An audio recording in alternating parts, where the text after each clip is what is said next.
Gold, trusted gold buyers. మీరు తాకట్టు పెట్టిన బంగారాన్ని విడిపించి ఈ రోజు ఉన్న మార్కెట్ ధరకు కొనబడను.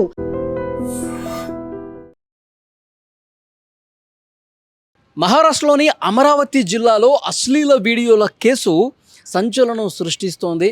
ఒకటి కాదు, రెండు కాదు, ఏకంగా 180 మంది అమ్మాయిల్ని ట్రాప్ చేసి 300కు పైగా వీడియోలు తీసినటువంటి ఈ కేసు ప్రస్తుతం అమరావతి జిల్లాలో చాలా సంచలనంగా మారినటువంటి పరిస్థితుంది. అంటే అక్కడ ఆ బాలికల తల్లిదండ్రులు ఎంత మానసిక వేదనకు గురవుతున్నారు. అంటే అమ్మాయిల్ని ఏ విధంగా ట్రాప్ చేస్తారు, రూమ్కి తీసుకుపోతారు, లైంగిక దాడులకు పాల్పడతారు, వాళ్ళ వీడియోలు తీస్తారు, ఇంటర్నెట్లో పెట్టారు. అంటే ఈ విషయం ఎప్పుడైతే బయటకు వచ్చిందో మొత్తం తీవ్రంగా చర్చనీయాంశమైంది. దేశవ్యాప్తంగా కూడా ఒక కుదిపేసినటువంటి పరిస్థితి ఉంది. అక్కడ ఉన్నటువంటి స్థానికులు వీళ్ళ వ్యవహారానికి సంబంధించి ఎవడైతే దుర్మార్గులు చేశారో వాళ్ళకి సంబంధించి వీళ్ళ మీద యాక్షన్ తీసుకోవాల్సిందని చెప్పి అక్కడ రాజ్యసభ సభ్యుడు అనిల్ బోండేకి వినతిపత్రం ఇస్తే అతను వెంటనే హుటాహుటిన చర్యలు తీసుకున్నారు. పోలీసులకి కంప్లైంట్ ఇచ్చారు. పోలీసులు ఇన్వెస్టిగేట్ చేస్తే కళ్ళు బైర్లు గమ్మేటువంటి వాస్తవాలు కొన్ని వెలుగులోకి వచ్చినాయి.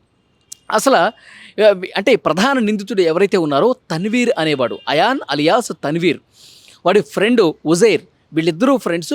వీళ్ళకు ఒకటే పని, అమ్మాయిలు ఎవరున్నారు మన కాలనీలో కావచ్చు, అటు పక్కన కావచ్చు, వేరే గ్రామంలో కావచ్చు, ఎవరెవరు అమ్మాయిలు ట్యూషన్లకు వెళ్తున్నారు, ఎవరెవరు టీనేజ్ అమ్మాయిలు ఉన్నారు, ఎవరెవరు స్కూళ్ళకి వెళ్తున్నారు, కొత్తగా కాలేజీలకు వెళ్తున్నారు, ఇలాంటి వాళ్ళని వాళ్ళు ట్రాప్ చేస్తారనమాట. ఇలాంటి వాళ్ళని ముందుగా సెలెక్ట్ చేసుకుంటారు. వీళ్ళిద్దరూ ఫ్రెండ్స్ అంటే బెట్లు కట్టుకుని మరి నువ్వు ఆ అమ్మాయిని పడేస్తావా లేదా, నువ్వు ఆ అమ్మాయిని పడేసినట్టయితే 3000 రూపాయలు, లేదంటే వీడే చెప్తాడు ఆ బ్లూ డ్రెస్ అమ్మాయి కనిపిస్తుంది కదా, ఆ అమ్మాయిని నేను ఒక వారంలో పడేస్తానంటారా, ఎంత బెట్టు, నేను ఆ అమ్మాయిని ట్రాప్ చేస్తాను, రూమ్కి తీసుకుపోతాను, ఆమెతో సన్నిహితంగా ఉన్న వీడియోలు కూడా నీకు చూపిస్తాను, నాకు ఎంత ఇస్తావు.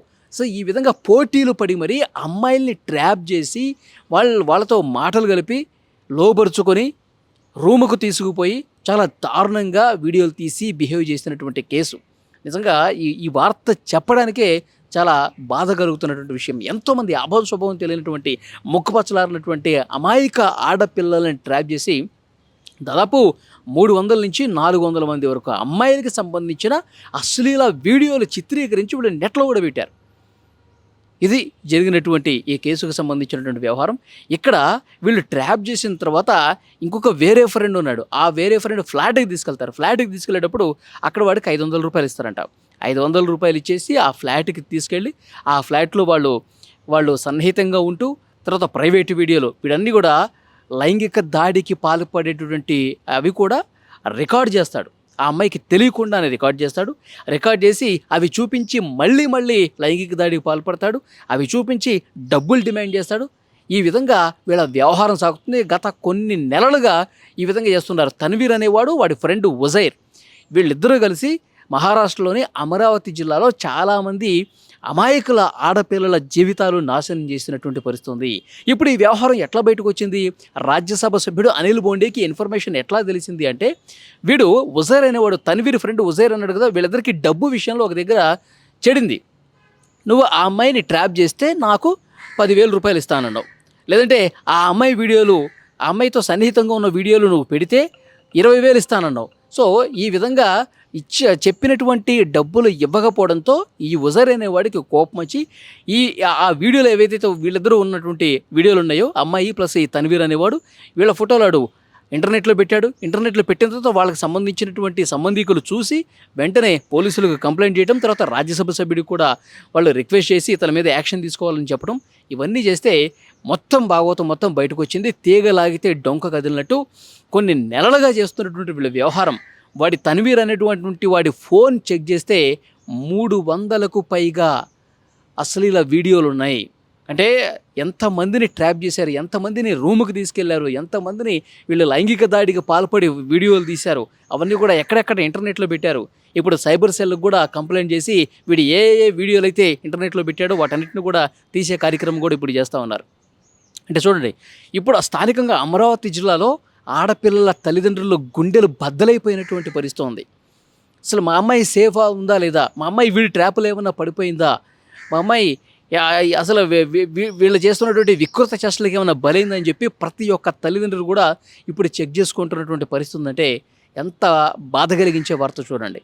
అంటే డబ్బుల కోసం వాళ్ళు బెట్టింగులు వేసుకొని అమ్మాయిల జీవితాన్ని ఏ విధంగా నాశనం చేశారో కూడా ఇక్కడ క్లియర్గా అర్థమవుతుంది. ఈ విషయం వీళ్ళ మీద కంప్లైంట్ వచ్చిన తర్వాత వీళ్ళిద్దరిని అరెస్ట్ చేశారు. మొత్తం 8 మంది ఉన్నారంటే వీళ్ళందరినీ గ్రూప్ టీమ్ని వీళ్ళందరినీ అరెస్ట్ చేసిన తర్వాత ఇన్వెస్టిగేట్ చేస్తూ వీడు ఎక్కడైతే నివాసం ఉంటున్నాడో ఆ ఇల్లు, ఆ ఇంటికి సంబంధించినటువంటి వాళ్ళ కుటుంబ సభ్యుల ఇళ్ళు ఏవైతే ఉన్నాయో అవన్నీ కూడా అక్రమ కట్టడాలని చెప్పి మున్సిపల్ అధికారులు కూడా తేల్చారు. వాటిని బుల్డోజర్ సాయంతో కూలగొడతా ఉన్నారు.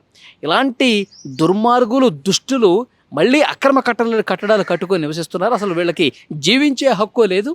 అలాంటిది అక్రమ కట్టడాలు కట్టుకుని మరి వీళ్ళు నివసిస్తున్నారని చెప్పి బుల్డోజర్ సాయంతో మొత్తం కూడా డిమాలిష్ చేసే కార్యక్రమం కూడా ప్రస్తుతం జరుగుతుంది. అక్కడ స్థానికుల నుంచి పెద్ద ఎత్తున నిరసన వ్యక్తమవుతుంది. ఈ దుర్మార్గుల్ని మాకు అప్పగించండి, ఈ దుర్మార్గుల్ని మేమే శిక్షిస్తాం, ఈ దుర్మార్గులు ఎంతమంది ఆడవాళ్ళ జీవితాలని, అంటే ఆడపిల్ల జీవితం అంటే వాళ్ళకి ఏదో ఒక చాక్లెట్ తిన్నట్టు, ఒక బిస్కెట్ తిన్నట్టు షాపులోకి వెళ్ళి కొనుక్కుని తింటే అయిపోతుంది కదా, అంత ఈజీగా అమ్మాయిల్ని ట్రాప్ చేసి రూమ్కి తీసుకెళ్ళి ఫోటోలు వీడియోలు తీసి వాళ్ళకి తెలియకుండా నెట్లో పెట్టడం అంటే నిజంగా ఒళ్ళు గగురు పడిచేటువంటి విషయం.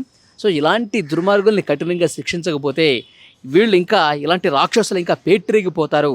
కాబట్టి వాళ్ళందరికీ కనువిప్పు కలగాలంటే వీళ్ళని ఉరిశిక్ష వేయాలి. ఆడవాళ్ళ జీవితాలను నాశనం చేసినటువంటి ఈ రాక్షసుల్ని ఉరిశిక్ష వీళ్ళకి కరెక్టు, లేదంటే మాకన్నా అప్పగించండి, వీళ్ళకి ఎలాంటి బుద్ధి చెప్పాలో చెప్తామని చెప్పి అక్కడ ఉన్నటువంటి స్థానికులందరూ కూడా చెప్తున్నారు. చాలా బాధాకరమైన విషయం. ఆ ఫోన్లో 300కు పైగా ఆడపిల్లల జీవితాలు అంటే 4 గోడల మధ్య వీళ్ళ వికృత చేష్టలకు నలిగిపోయారంటే చాలా బాధ కలుగుతున్నటువంటి విషయం. సో డెఫినెట్గా ఈ కేసుని అక్కడ పోలీసు యంత్రాంగం, అధికారులు కూడా చాలా సీరియస్గా తీసుకున్నారు. ఇంకా ఇన్వెస్టిగేషన్ చాలా సీరియస్గా జరుగుతుంది. అన్ని ఆధారాలని కోర్టు ముందు ప్రవేశపెట్టి చాలా కఠినంగా శిక్షించే ప్రయత్నం చేస్తామని అక్కడ పోలీసు అధికారులు కూడా చెప్తున్నారు. డెఫినెట్గా ఇలాంటి వాళ్ళకి ఎంత కఠినంగా శిక్షిస్తే బుద్ధి వస్తుందన్నది కూడా ఈ వీడియో చూసిన వాళ్ళు కామెంట్ బాక్స్లో తెలియజేయండి.